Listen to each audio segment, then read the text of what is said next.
नमस्कार श्रोते हो. सर्व दत्तभक्तांना माझा नमस्कार. श्री हरिभाऊ जोशी नेटुरकर भाऊ महाराज लिखित श्रीपाद श्री वल्लभांचे संक्षिप्त चरित्रामृत आपण ऐकत आहात. मागील व्हिडिओत अध्याय 13वा आपण श्रवण केलात. या व्हिडिओत अध्याय 14वा आपण श्रवण करावा ही विनंती. पुन्हा एकदा सर्वांना नमस्कार. श्रीपादराजम शरणं प्रपद्ये. अध्याय 14वा. श्रीपादांचे दिव्य मंगल स्वरूप. शंकरभट्ट सकाळीच श्रीपाद प्रभूंच्या दर्शनास कुरवपूरला आले. निराकार तत्व साकार होऊन सगुण रूपाने मानवाकार घेऊन डोळ्यासमोर दिसल्याने ते आनंद विभोर झाले. शंकरभट्टांनी श्रीपादांच्या चरणांना श्रद्धेने नमस्कार केला. शंकरभट्टांच्या शरीरातून काळे तेज बाहेर येऊन त्याने शंकरभट्टांचा आकार घेतला. श्रीपाद प्रभू म्हणाले, तो तुझ्या शरीरातील पापपुरुष होता. आता तुझ्या शरीरात पुण्यपुरुष आहे. पापपुरुष निघून जातो हीच मुक्तीची अवस्था आहे.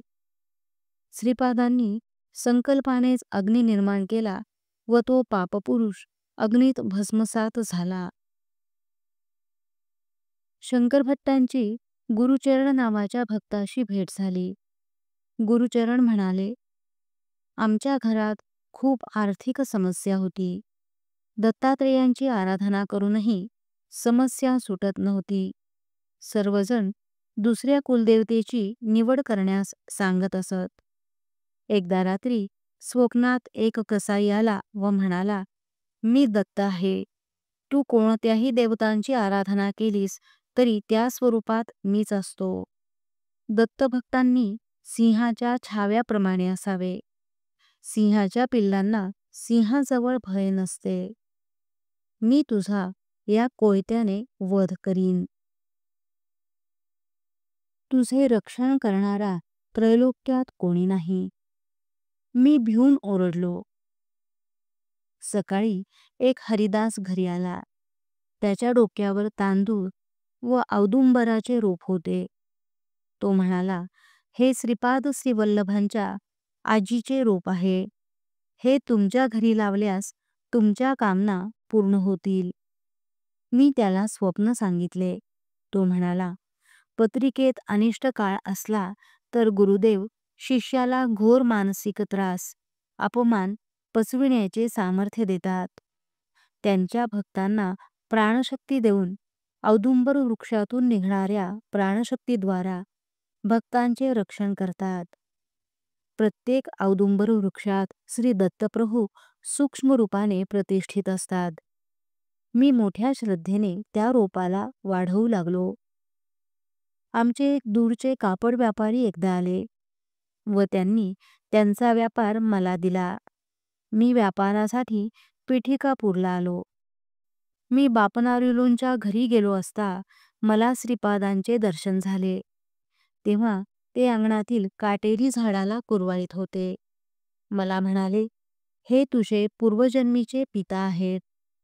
हे झाड उपटून तू दाहसंस्कार कर. मी तसे केले.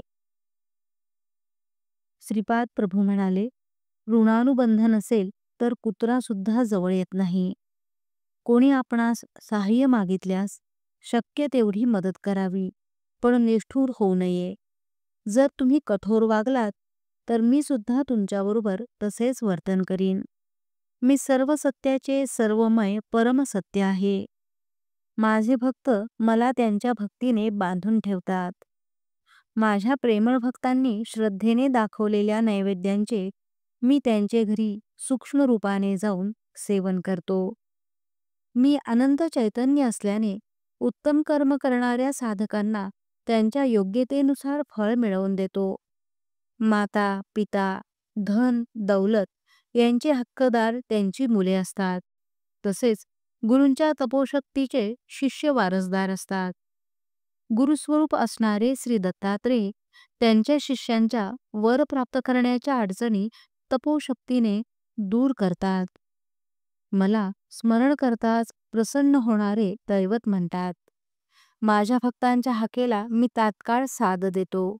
माझ्या भक्ताने एक पाऊल टाकले तर मी 100 पावले जातो.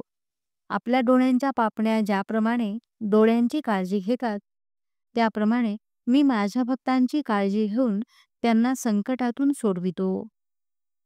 ही माझी सहज प्रवृत्ती आहे. श्रीपाद प्रभू पुढे म्हणाले, तुम्ही दूर असा किंवा जवळ, माझे तुमच्यावर सदैव लक्ष असते, हे ध्यानात असू द्या. श्रीपाद श्रीवल्लभांचा जय जयकार. अध्याय 14वा समाप्त. यानंतरच्या व्हिडिओत अध्याय 15वा आपण श्रवण कराल. नमस्कार.